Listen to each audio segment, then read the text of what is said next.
YouTube user Stainsby Fluent presents Aussie Flying Ace.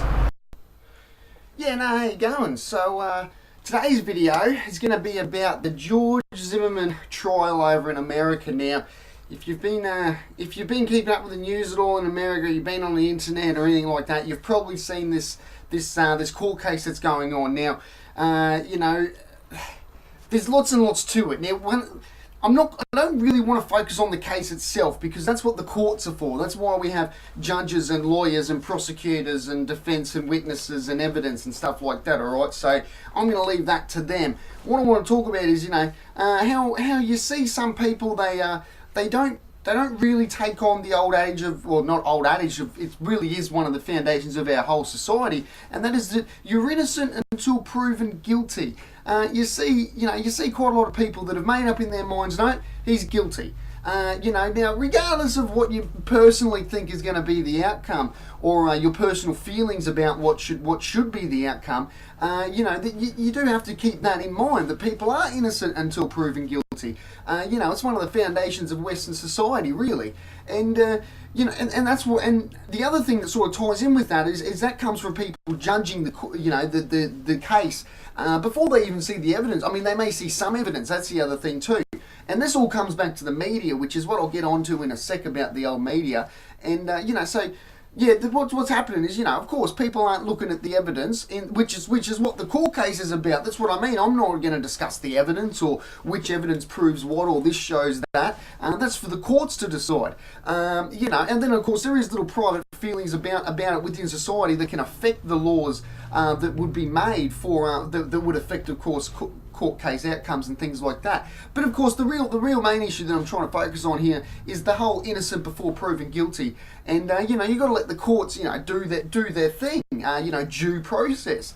That's what due process is all about. So you got to have the due process. And look, regardless of personal feelings or personal discussions about the rights and wrongs of what happened that night, I think, just as a little prophecy, I guess you could say, I think that the outcome is going to be that he'll be found not guilty. If I was going to put a bet on it, just simply as from that viewpoint, none of the implications that come with the court case, of course.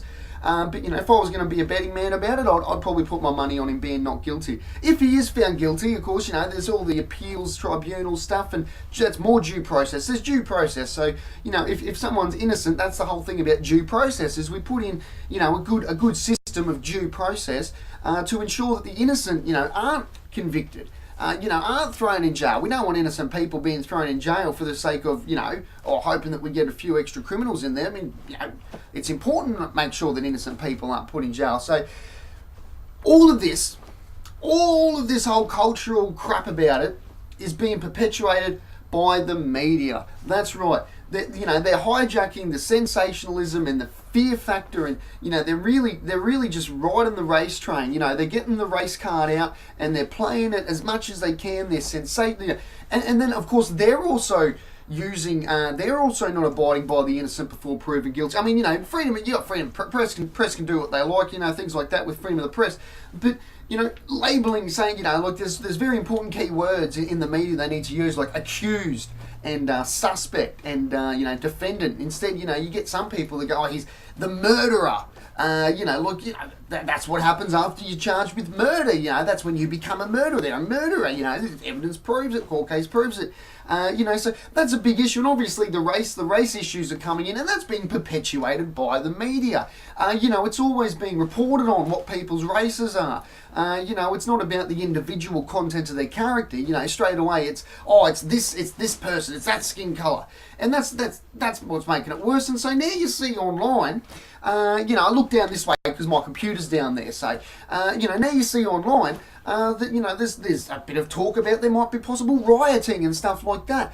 And I think that if there is any civil unrest because of it, because of the outcome, I think that, a large part of the blame can be put on the sensationalising by the media, sensationalist media. I think that that's a lot to blame for it.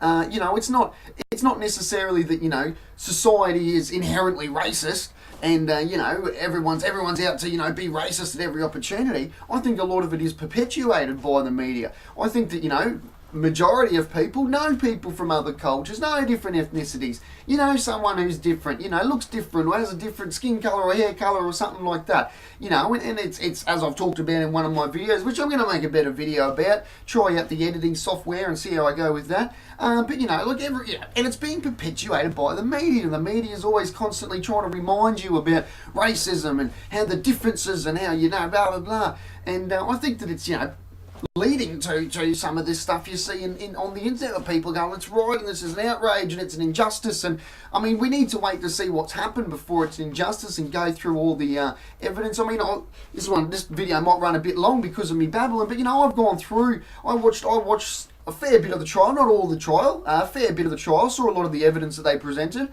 and you know, some of the key witness testimonies and things like that. And you know, certainly that's a whole nother video, the court case itself.